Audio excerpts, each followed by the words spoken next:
शेतकऱ्यांच्या कर्जासाठी फडणवीसांचे बँकांना आदेश। शेतकऱ्यांकडे सिबिल मागू नका। 30 जून पूर्वी शेतकऱ्यांची कर्जमाफी करणार। फडणवीसांचा शेतकऱ्यांना हा दिलासा। यंदाच्या खरीपावरती अल निनोचं संकट। यंदा सरासरी 88% इतका पाऊस पडण्याचा अंदाज। मराठवाडा, पश्चिम विदर्भ यासह प्रत्येक जिल्ह्याला नियोजन करण्याच्या सूचना। फडणवीसांचे निर्देश।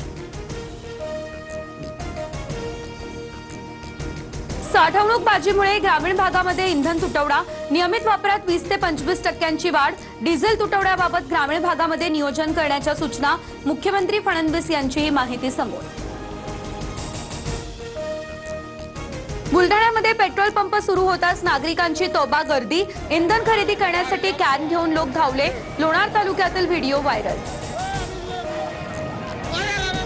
सरन्यायाधीशांच्या टीकेनंतर समाज माध्यमांवर बेरोजगार तरुणांच्या कॉक्रोच जनता पार्टीची चळवळ सुरू।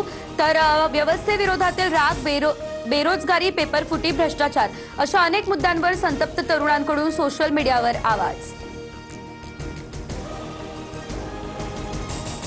कॉक्रोच जनता पार्टीचं अधिकृत ट्विटर पेज बंद।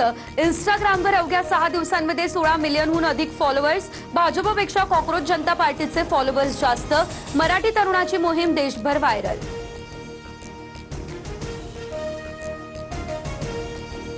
पवारांच्या राष्ट्रवादीचे प्रवक्ते विकास दवांडेंना वाघोली पोलिसांकडून अटक। वारकरी संप्रदायावरील वक्तव्य भोवलं। अंतरिम अटकपूर्व जामीन रद्द होताच पोलिसांची कारवाई। आपमधून भाजपमध्ये गेलेल्या राघव चड्ढांना दिल्ली कोर्टाकडून चपराक। पक्ष बदलल्यानंतर होणारं ट्रोलिंग वैयक्तिक हक्काचं उल्लंघन नाही, दिल्ली कोर्टानं केलं स्पष्ट। वांद्र्यातल्या गरीबनगर परिसरात अतिक्रमणावर सलग तिसऱ्या दिवशी बुलडोझर कारवाई। रेल्वे रुळालगतच्या अनधिकृत घरांवरती तोडक कारवाई। पोलिसांचा बंदोबस्त तैनात। धाराशिव, हिंगोली, येवल्यात अवकाळी पावसाची हजेरी। तर अचानक आलेल्या पावसामुळे नागरिकांची तारांबळ। तर धाराशिवमधील अनेक भागात विद्युत पुरवठाही झाला खंडित।